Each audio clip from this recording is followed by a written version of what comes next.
Sama sampai ayat yang kelima. Lembaga Alkitab Indonesia memberikan tema Jatuhnya Yeriko. Ya, kita baca bersama-sama ya. 3, 2, 1, ya. Dalam pada itu Yeriko telah menutup pintu gerbangnya, telah tertutup kota itu karena orang Israel. Tidak ada orang keluar atau masuk. Berfirmanlah Tuhan kepada Yosua, ketahuilah, aku serahkan ke tanganmu Yeriko ini beserta rajanya dan pahlawan-pahlawan yang gagah perkasa.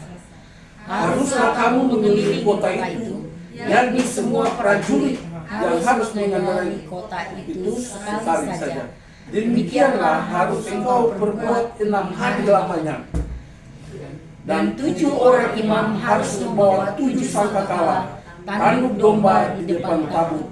Tetapi pada hari yang ke-7, 7 kali kamu harus mengelilingi kota itu, sedang para imam meniup sangkakala. Apabila sangkakala tanduk domba itu panjang bunyinya, dan kamu mendengar bunyi sangkakala itu, maka haruslah seluruh bangsa bersorak-sorak yang nyanyi, maka tembok kota itu akan runtuh, lalu bangsa itu harus memanjatnya masing-masing langsung ke depan. Haleluya. Luar biasa. Dari firman Tuhan pagi hari ini Bapak Ibu, saya berikan tema tembok bukan penghalang, tetapi awal dari mujizat. Amin. Saya ulangi ya, tembok bukan penghalang, tetapi awal dari mujizat. Bapak Ibu sama-sama ikuti kata-kata saya. Saya percaya. Saya percaya. Orang semangat. Saya percaya. Saya percaya. Tembok bukan penghalang. Tembok bukan penghalang, Tetapi awal dari mujizat. awal dari mujizat. Berikan Amin. kemuliaan dulu buat Tuhan. Ya. Bapak Ibu, tembok Yeriko, kalau saya baca di sejarah, tembok Yeriko itu, Bung, salah satu tembok yang paling terkuat di masa itu, di zaman Yosua ya, di masa itu. Dan tembok Yeriko itu dikelilingi oleh tembok-tembok beton yang luar biasa. Jadi kenapa saya bilang tembok Yeriko, kota Yeriko adalah salah satu kota yang terkuat? Yang pertama, kota Yeriko kuat secara militer. Ya, secara militernya paling kuat. Dia punya pahlawan-pahlawan yang gagah perkasa. Itu. Dan semua pahlawan-pahlawan yang gagah perkasa juga teruji keahliannya dalam medan perang. Kemudian yang kedua, kota Yeriko itu dibangun dan dikelilingi oleh tembok-tembok yang sangat kuat. Dan secara para temuan yang dulu sangat sulit orang untuk masuk ke Yeriko itu karena saking kuat tembok-tembok itu. Dan Bapak Ibu, kita lihat di firman Tuhan hari ini, Yosua ada di situasi itu. Yosua ada di situasi itu. Ya, sebagai seorang pemimpin Israel, dia harus diperhadapkan dengan kondisi yang, kalau mau bilang kondisi yang sangat buruk ya. Dia harus berhadapan dengan pahlawan-pahlawan yang gak perkasa, juga tembok yang begitu kokoh. Dan saya mau bilang, persoalan yang besar buat dia, saya pastikan bahwa Yosua dan bangsanya tidak akan pernah melihat mujizat dan kuasa Tuhan terjadi dalam hidupnya. Ya, tidak akan. Tapi Yosua bukan tipe orang yang, tipe pemimpin yang abal-abal. Ya, dia punya keteguhan hati. Dia punya keteguhan hati. Jadi Yosua juga punya iman yang besar. Dia punya pengalaman berjalan dengan Tuhan, pengalaman 40 tahun jatuh bangun dengan Tuhan. Itu yang membuat dia kuat. Apa? Ya, itu yang membuat dia kuat. Bapak Ibu, yang dikasih Tuhan, Yosua bukan orang pemimpin yang penakut, dia pemberani dan sudah teruji. Kalau kita baca di Keluaran pasal berapa itu, ketika Musa, di waktu Musa masih Musa suruh Yosua 10 pengintai, Yosua yang orang yang pertama yang membawa kabar baik, yang lain itu kabar buruk semua. Dan itulah Yosua. Bapak Ibu, saya mau berbagi satu cerita ya. Cerita ini tadi malam saya nonton di YouTube. Ya. Ada video singkat saja, tapi ini kalau kita cermati baik-baik ini sangat dalam sekali pengertian. Ada salah satu anak muda, dia memang suka barang-barang antik ya. Dia suka lukisan-lukisan yang antik. Satu hari dia mengundang para pelukis dari beberapa tempat hadir datang, dan ada pelukis pertama, pelukis kedua, pelukis ketiga. Lalu pelukis yang pertama dia kasih kesempatan mereka menggambar. Saya lupa kasih videonya di sini biar lebih nyambung tuh Bapak. Dia kasih mereka waktu untuk menggambar sekitar 15-20 menit lah. Setelah selesai dia datang, dia periksa itu. Pelukis yang pertama dia melukis lukisan yang ada di tepi sawah, banyak padi di tepi padi, ada air mengalir, ada burung-burung kecil berterbangan, ada pohon-pohon yang bagus ya. Lalu dia periksa, dia bilang, gambarmu kurang mantap. Dia bilang kurang mantap. Dia pindah lagi yang kedua, dia periksa lagi yang kedua, dia periksa gambar yang jauh berbeda dari situ. Ada, dia menggambar itu ada di tepi pantai juga, ya tepi pantai. Tapi banyak pohon kelapa, pohon hijau, ada berbagai macam tanaman bagus di situ, ada burung-burung kecil berterbangan. Dan ternyata dia periksa itu gambar itu juga kurang, menurut dia kurang bagus juga. Dia datang kepada orang yang ketiga, dia periksa. Orang yang ketiga ini dia gambar sederhana saja, sangat sederhana. Dia gambar ada sebuah kapal besar, ya kapal besar yang sebentar itu lagi terombang-ambing oleh gencang-gencangnya ombak laut dan hujan badai petir. Lalu dia bilang, ini gambar yang paling bagus yang saya temukan. Kira-kira Bapak Ibu bisa tangkap? Nah, jadi pesan dari firman Tuhan dan cerita saya ini, Bapak Ibu, hidup itu kalau kita di aman-aman saja, di tengah situasi aman saja, kita tidak akan pernah melihat kuasa dan mujizat Tuhan. Ya, kita harus ada di tengah badai. Badai itu yang Yosua dia berhadapan dengan tembok Yeriko. Lukisan tadi itu menggambarkan bahwa di tengah badai ada badai. Jadi hidup ini harus ada badai. Kalau nggak ada badai, itu bukan namanya hidup itu.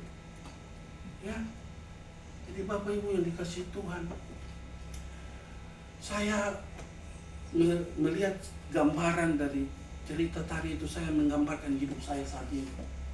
Ya, bagaimana hidup saya, hidup kita semua saat ini. Kadang-kadang kita diperhadapkan dengan situasi, dengan kondisi yang secara pikiran manusia, kenapa harus terjadi dengan hidup saya?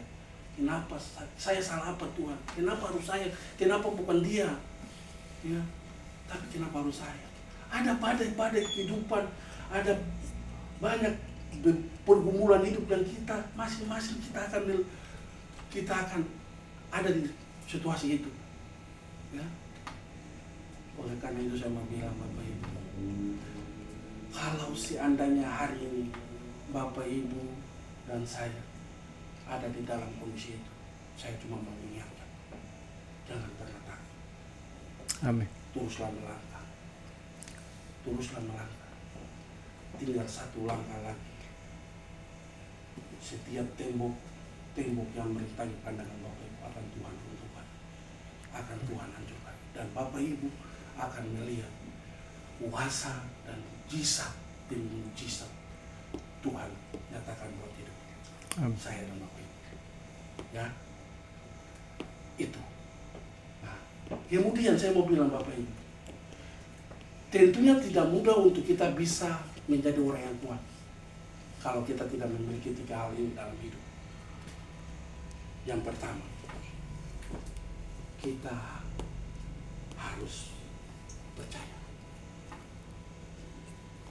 Kita harus percaya, itu poin yang pertama. Kita harus percaya. Kalau kita percaya, maka segala sesuatu yang kita mau itu pasti terjadi. Amin. Yosua, dia percaya sama Tuhan. Dia percaya dengan janji Tuhan. Tuhan bilang di pasal 2 tadi, coba. Pasal 2 yang tadi ayat kedua. Coba. Yosua percaya. Tuhan bilang kepada Yosua, ketahuilah, aku serahkan ke tanganmu Yeriko ini beserta rajanya dan pahlawan-pahlawan yang gagal perkasa ke dalam tanganmu. Ya. Yosua percaya dengan janji Tuhan. Yosua percaya dengan janji Tuhan. Kadang-kadang kita nggak bisa melihat mujizat, tidak bisa melihat hal-hal besar terjadi dalam hidup kita karena kita kurang percaya. Kita sudah berdoa tapi kita bilang, Tuhan, kira-kira ini benar nggak? Kira-kira ini kita kurang percaya. Makanya kalau berdoa percaya yakin bahwa apa yang kamu doakan itu sudah kamu terima saat itu juga. Walaupun orang mau bilang apa, orang mau bilang kamu gila, kamu apa, kamu harus percaya janji Tuhan dalam firman Tuhan. Yosua pegang janji. Yosua percaya dengan janji Tuhan. Amin. Sehingga dia tembok Yeriko yang begitu kuat runtuh rata dengan tanah, dari atas sampai bawah rata dengan tanah. Cuma karena apa? Karena dia percaya janji Tuhan. Jadi dalam setiap persoalan yang kita hadapi, tidak ada yang mustahil buat Tuhan. Tuhan sanggup untuk melakukan hal-hal yang mustahil bagi kita. Amin. Amin. Yang kedua kita belajar taat. Kita belajar taat. Bapak Ibu. Kalau kita sudah nggak taat, jangan pernah bisa melihat kuasa dan mujizat Tuhan. Taat aja dulu. Yosua dia taat. Tuhan bilang, Yosua, hari ini kuserahkan Yeriko dan rajanya dan seluruh pahlawan-pahlawan yang gagah perkasa kepadamu. Bukan nanti kuserahkan hari ini juga kepadamu. Ya. Tetapi dengan satu syarat, Yosua, kamu harus mengelilingi kota itu selama 7 hari. Ya, kita baca ya, selama 7 hari. Hari yang 7 hari itu, hari pertama kamu mengelilinginya begini. Satu hari pertama itu kamu mengelilinginya 1 kali, terus kamu istirahat. Nanti hari kedua kamu kelilingi 2 kali, dan seterusnya sampai hari ke-6. Dan nanti pada hari yang ke-7 itu kamu harus mengelilinginya selama 7 kali. Jadi total berapa? Sampai tembok Yeriko itu runtuh. Ada berapa kali mereka putar itu? 13 kali. Bukan 7 kali, 13 kali. Saya ulangi, kalau kita baca. Tuhan bilang 6 hari kamu harus mengelilingi kota itu kalau kita baca. Ayat pasal ketiga ya. 6 hari kamu harus mengelilingi kota itu. Pada hari pertama sampai hari ke-6 kamu putar itu 1 kali saja. Hari pertama 1 kali kamu istirahat, besok pagi kamu keliling lagi. Sampai hari yang ke-6 itu cuma putar 1 kali. Nanti pada hari yang ke-7 kamu harus keliling itu 7 kali. 7 kali. Jadi total berapa? 13 kali baru tembok itu runtuh. Kadang-kadang dalam doa kita pengen cepat sama Tuhan. Kita pengen Tuhan mau jauh cepat. Padahal Tuhan lagi proses kita sabar apa enggak. Ya. Yosua betul-betul taat sama Tuhan. Sekalipun kadang-kadang kalau menurut saya ini Tuhan bikin apa sama Yosua? Kayak orang gila putar sana putar sini. Ya. Tapi itulah cara Tuhan. Di balik keanehan, di balik lucu itu, ada kuasa, ada mujizat Tuhan di sana. Amin. Ya, ada mujizat Tuhan. Ya. Saya punya teman, saya punya teman 2 hari yang lalu dia telepon saya, Leo, ya saya ini saya gagal wisuda. Kenapa? Masalahmu apa? Dia bilang, mama saya jatuh sakit, bapak saya bekerja ya, ini jadi secara keuangan ekonomi dia benar-benar keluarga lagi terpuruk, dia nggak bisa bayar uang kuliah. Saya panggil, saya bilang, saya bicara sama dia, bro, kamu jangan lihat masalahmu, tapi lihat Tuhan, Tuhanmu, Tuhan yang kamu percaya, Tuhan yang kamu percaya, Tuhan yang kamu sembah, Tuhan yang panggil kamu, Tuhan dia yang sudah panggil kamu percaya deh, dia akan bertanggung jawab atas hidupmu, atas keluargamu, atas rumah tanggamu, atas pendidikan, atas sekolah anak-anakmu. Saya bilang sama dia, tapi saya nggak tahu dia percaya apa enggak, dia mau terima apa enggak. Yang penting saya sudah sampaikan itu kepada dia. Ya, maka itu yang kedua, yang tadi yang kedua, percaya yang pertama, Taat. terus yang ketiga ini, dan terakhir yang ketiga, saya cepat saja. Yang terakhir yang ketiga,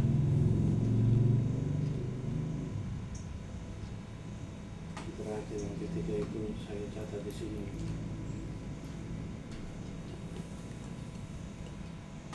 Belajar tenang. Yang terakhir ini harus tenang. Yosua sangat tenang. Ketika Musa baru mati saja, Musa baru mati, nggak lama dia diperintahkan Tuhan untuk bawa bangsa Israel masuk ke tanah Kanaan dan harus melewati kota Yeriko ini. Yosua sebagai pemimpin baru Israel, dia diperhadapkan di provinsi. Apakah Yosua panik? Tidak. Yosua tetap tenang. Dan di saat dia tenang itulah dia bisa mendengar suara Tuhan. Di pasal 2 tadi. Pasal 2 tadi. Dia tenang. Kalau dia bohong, dia tidak akan pernah mendengar pasal 2 tadi. Dia tidak akan pernah mendengar suara Tuhan. Tuhan berfirman Tuhan kepada Yosua. Kalau dia tidak tenang, dia akan bingung. Tapi karena dia tenang, dia bisa dengar suara ini. Amin. Dia bisa dengar suara ini. Kadang-kadang dalam hidup kita kurang tenang. Kita menghadapi satu persoalan besar, kita kurang tenang. Akhirnya yang terjadi, kita tidak bisa mendengar suara Tuhan. Tuhan sudah bicara ini, tapi kita bilang, masa sih? Tuhan sudah bicara ini, tapi karena kita tidak fokus, karena kita orang bilang galau, kita nggak bisa mendengar suara Tuhan. Betul gak sih? Tapi kalau coba kita tenang, lalu kita tenang, lalu kita mendengar apa sih yang Tuhan mau bicara pagi hari ini buat saya. Oh, ya. Maka Yosua itu orang yang paling tenang, sehingga dia bisa mendengar dengan baik suara Tuhan. Ya, Bapak Ibu. Jadi pesan saya, kalau menghadapi apa-apa, tenang. Supaya apa? Supaya Bapak Ibu dan saya dan Bapak Ibu bisa mendengar suara Tuhan. Amin. Amin. Amin. Semangat dulu. Amin. Amin. Amin. Harus tenang. Bapak, Ibu, saya rasa cukup. Tuhan Yesus memberkati kita semua. Haleluya.